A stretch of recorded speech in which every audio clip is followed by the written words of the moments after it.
Hi, welcome to Winsight Grocery Business's COVID-19 Live. I'm John Springer. I'm here this week with Kat Martin, our content editor, Jen Straley, our senior editor, and the supermarket guru, Phil Lempert.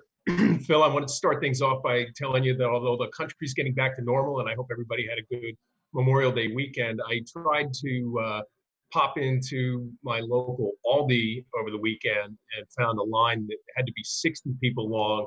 So I turned around and drove home and paid $2 for parking for nothing. So that's what's on my mind. How about you? Well, what's so interesting that in fact that's Aldi, because keep in mind around the country, Aldi has really made a statement about saving money. They're going full blast with their advertising, with their publicity, saying we're the place that you can save money. So I think that's probably attracting more people who might not have ever gone to an Aldi before. Yeah, what it tells me is that there's not enough Aldis around here. Exactly. So let me get into some good news up front. Hy-Vee is giving out 75,000 cloth masks that they got from the Iowa Department of Public Health. They're giving them away free on a first come first served basis. Good for Hy-Vee. Boston Globe reports that U.S. consumer habits have shifted significantly, with e-commerce sales jumping 49% in April after shutdown restrictions were issued throughout the country. That according to Adobe's Digital Economy Index. Walmart's online sales jumped 74%. Target was up 114%. So that's some good news. Some not so good news. The number of food insecure households more than doubles, and food banks are struggling. So back in 2018, 11% of U.S. households reported themselves as food insecure. As of April 2020, the percentage is up 22 to 38%, depending on where we are in the country. The good news is that we have retailers like Publix, and we've talked about this before, that are buying direct from farmers, direct from dairies, having their trucks transport it and giving it to Feeding America and other food banks. So we're not past the situation yet. And last week the farm food box program started. Something that Sonny Perdue long wanted. They've gotten $3 billion out of that $19 billion of aid to farmers, and it'll be interesting to see if this farm food box really works, because I've always had concerns about it, because the idea of having a box of food that gets delivered to someone's home, someone who is probably at work, and your neighbors see it and your neighbors take it. Same way that we saw what happens with Amazon at Christmas time. So it'll be interesting to see what happens. Bill, to that point, do you think, I know we had touched on this very briefly, a month, 2 months ago, but do you think that this might be the beginning of like the SNAP box program that Sonny Perdue had talked about a few years ago? Absolutely. This is his foot in the door to get this program going and to test it out. What's interesting, and you can go to USDA's website and look at who got the contracts for all these areas around the country for both the farm food box, as well as a tongue twister here, as well as the other $16 billion of aid. And it's interesting. There are a lot of large companies, which has been one of the biggest problems that farmers have said, a lot of big companies that are getting this aid versus going to smaller farms. Yeah, and I mean the farm box thing, consumers don't seem to want it. I can't imagine that retailers really want it either. And so I don't know how this thing's going to work out. And of course, what we know from retailers doing e-commerce is that it's more expensive, it's complicated, it introduces all kinds of operations issues and so forth. So I mean, we'll see how it works out, but I know there's probably not a lot of strong supporters in the industry. Yeah, and also keep in mind that when you get a box of food, you're not choosing what's in that box. Yep. Someone else is choosing it for you. So yes, if the choice is, not eating or eating, you're going to eat what's in the box. But taking into account food allergies, um, and likes and dislikes. I mean, it's just a complicated mess, which is Yeah. why nobody has really embraced it from day one. Yep.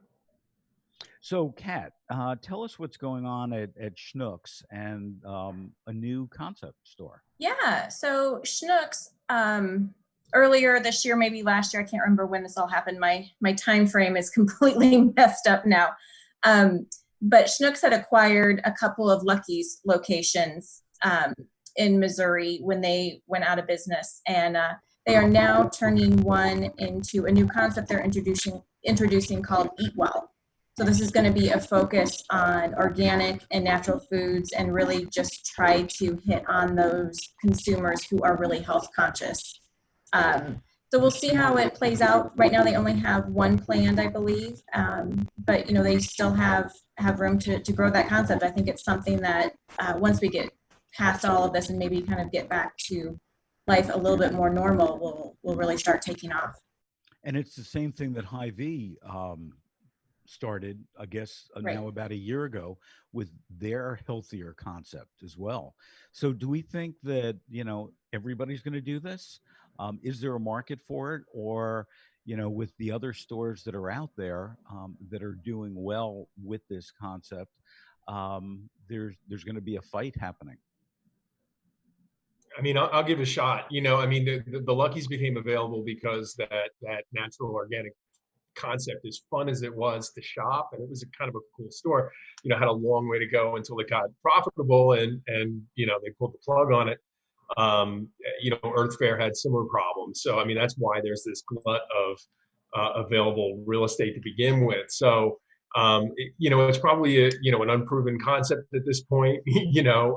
I think from Schnucks' point of view, they've got a store in Columbia, Missouri already, and so this is kind of a way for them to kind of consolidate that market, have another concept for people who might not be going to Schnucks for everything that they get.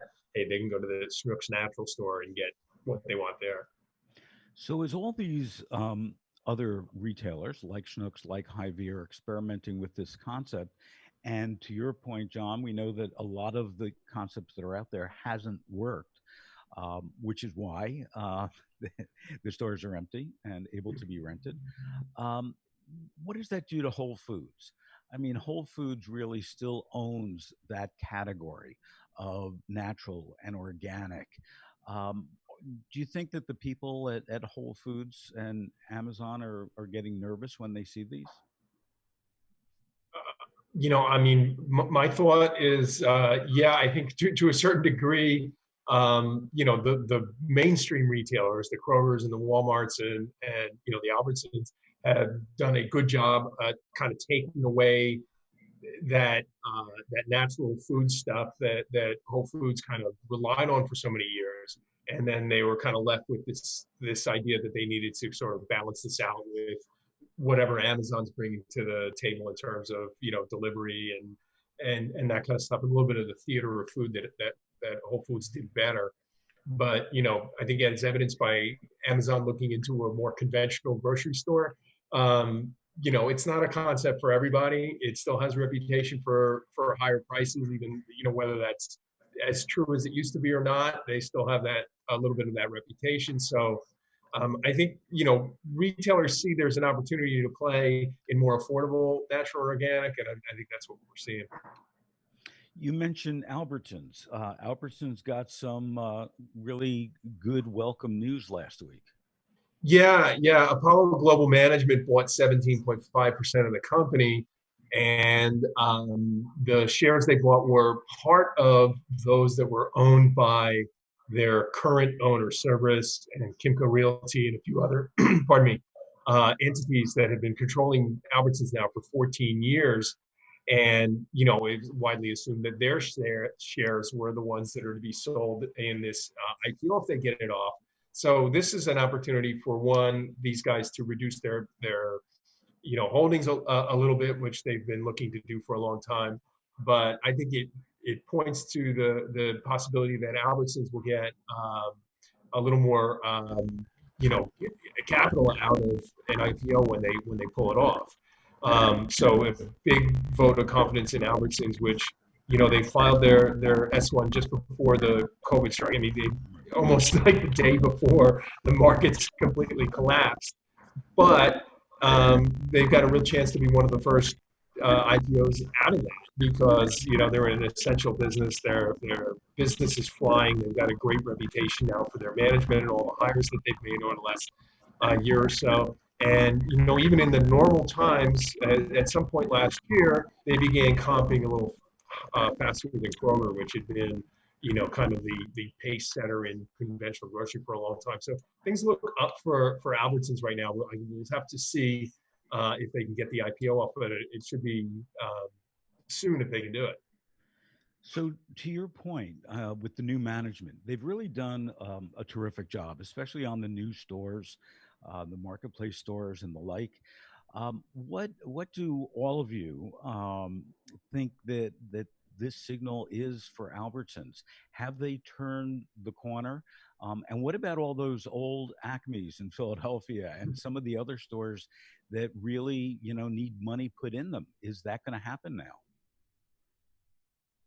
The extra capital and so forth will help, I think, and they've got a plan for these stores.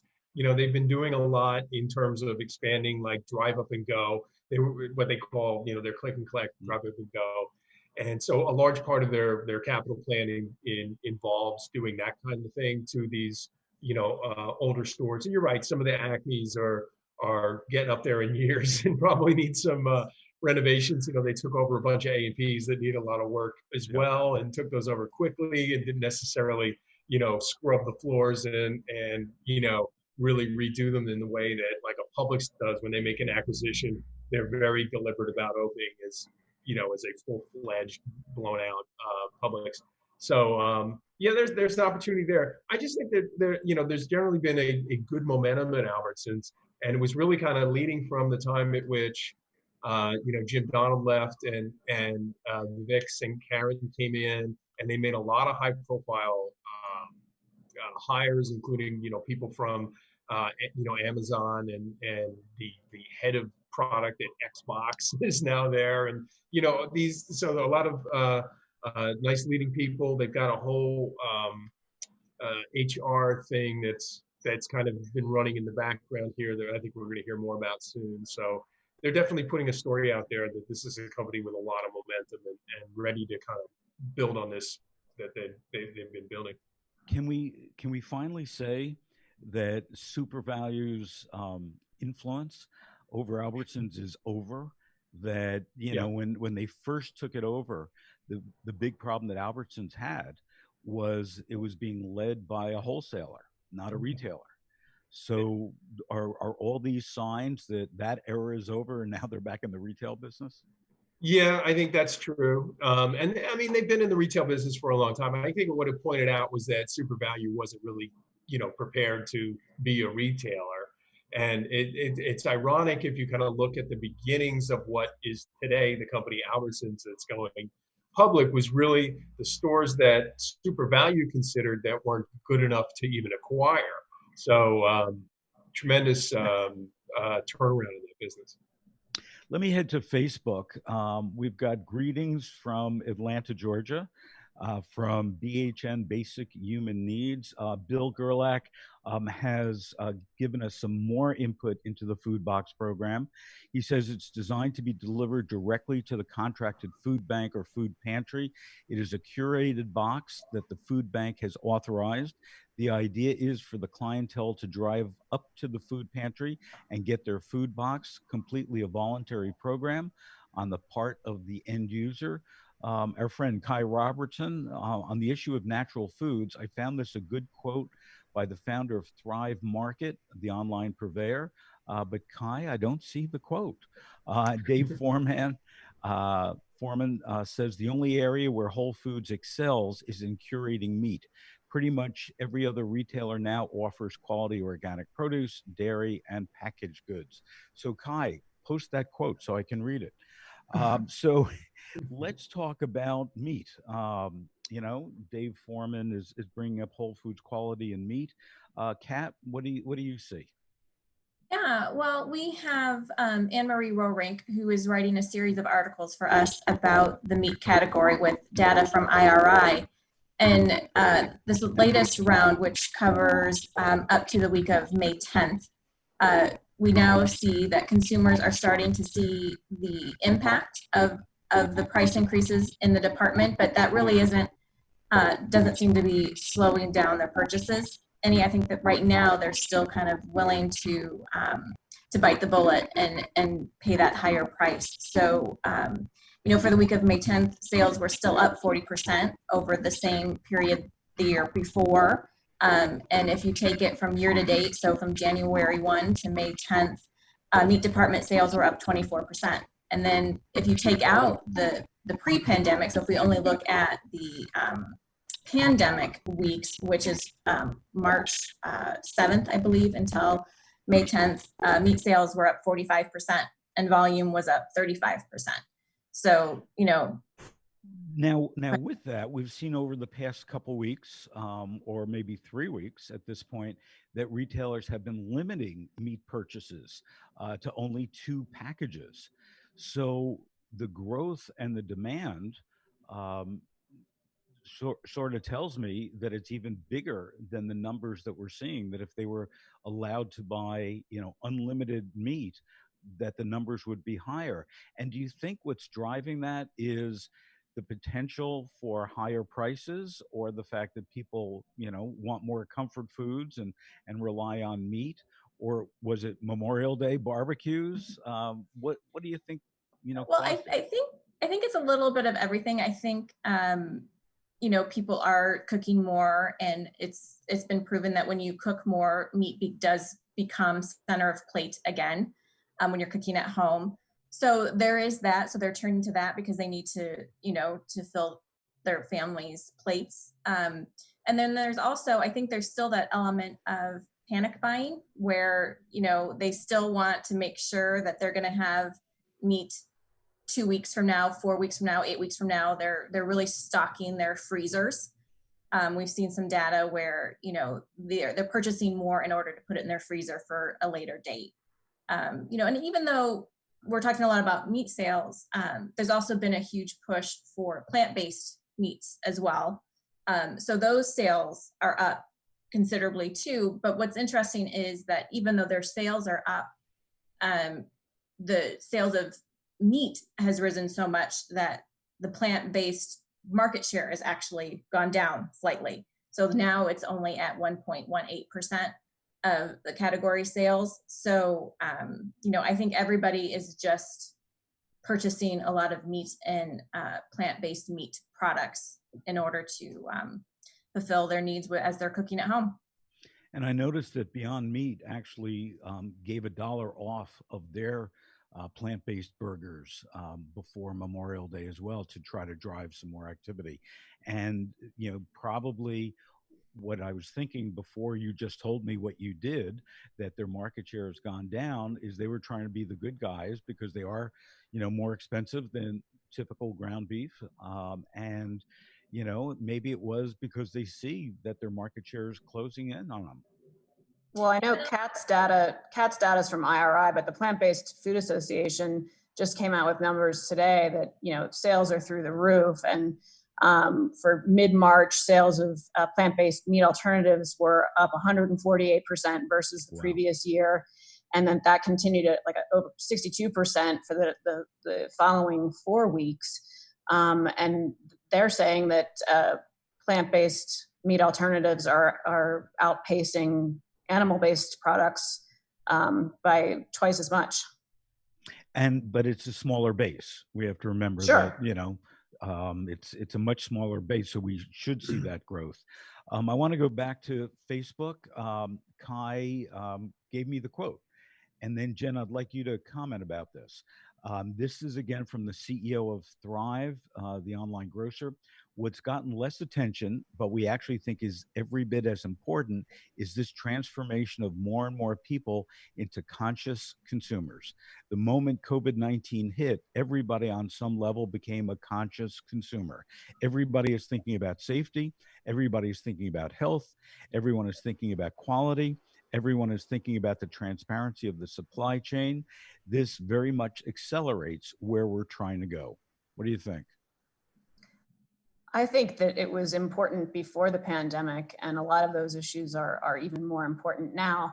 Although I have seen some conflicting data from, what would normally have been the state of the industry address at Natural Products Expo West. They did that as a webinar, and they actually showed a reduction in things like the importance of animal welfare. And I think that was just the panic buying. It was April, it was just get food in the pantry and in the freezer first, and those other issues were secondary. But for sure, I mean, health conscious buying has been a trend for some time now, and I think it's going to, as we move out of the pandemic, be even more important. So I want to build on what you just said about animal welfare, because I'm seeing the same thing happen about the environment, both of which were very important pre-COVID-19, and both of which have now taken a step back.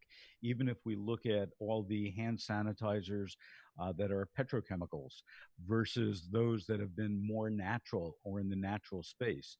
Do we think that after COVID-19, we're going to go back to some of those brands like Seventh Generation and Method, or are we going to stick with the P&G products?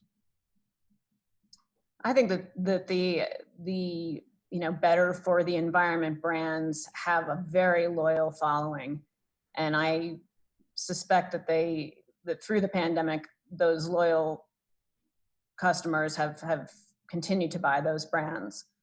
Have you seen data that shows that the Methods and the Seventh Generations of the the world are not faring as well as Bleak? Yeah. If I look at the Nielsen data globally, it appears that people are going to the petrochemicals because of efficacy, that they just believe that they work a lot better than some of the natural brands. And, part of it could very well be that the bigger companies have been able to supply product. The smaller companies have not been able to supply product. So it just could be that the numbers are fooling us because that's what was on the shelf. So you guys were just talking about this. My wife just walked over and said, this is Meyer's, dish soap, unavailable even online. I mean, so there's demand for this stuff still. The one thing I was going to say was that, one of the things that's going to govern how fast kind of these alternative brands and everything else is going to grow is whether people can afford them. And, we got to take the economic picture into focus and see, how this is going to come out. And maybe this is going to be a thing that's going to be, again, the discount stores, the Walmarts and the Aldis out there, they're going to end up, with this kind of stuff.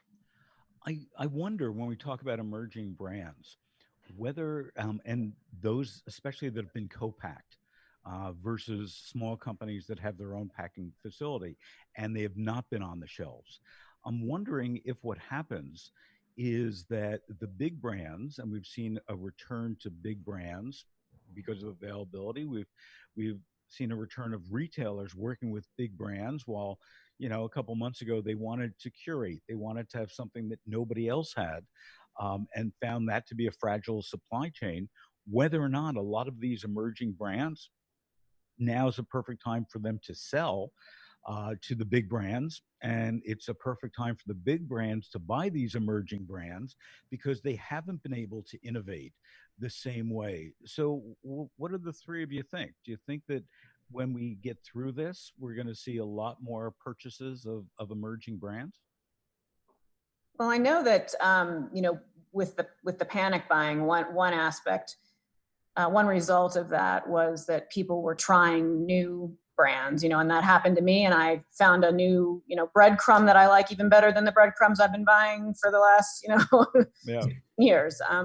So I know that there's been a lot of new trial just, because what you usually buy isn't available. So, but it's also, the other side of that is that it's a really difficult time to launch a new brand because there's no in-store demos or, anything like that. So, or promotions and right. so on. I just think that if I was a big brand and, I've been trying to innovate, I've hired people, I've come up with products that have failed.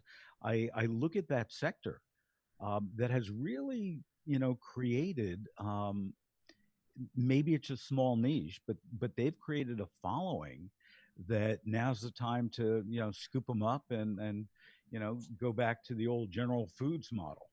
Well, they've been doing this for a while, right? The Heinzes and the Campbells and these other guys have been buying these smaller brands that have been kind of, until now have been garnering a lot of the industry growth. But I think, as you said earlier, I think it's the availability issue is big right now because they need things they can only put on the truck with it, when it's going to serve a customer base that's much larger than it used to be, at least temporarily. You mentioned Campbell's, John, and what's so curious to me when Campbell's was having some issues while Denise Morrison was still there, they spun off a lot of the emerging brands that they bought. Yeah, they did, and their new CEO says, "Hey, we're back in the soup business." So, Yeah.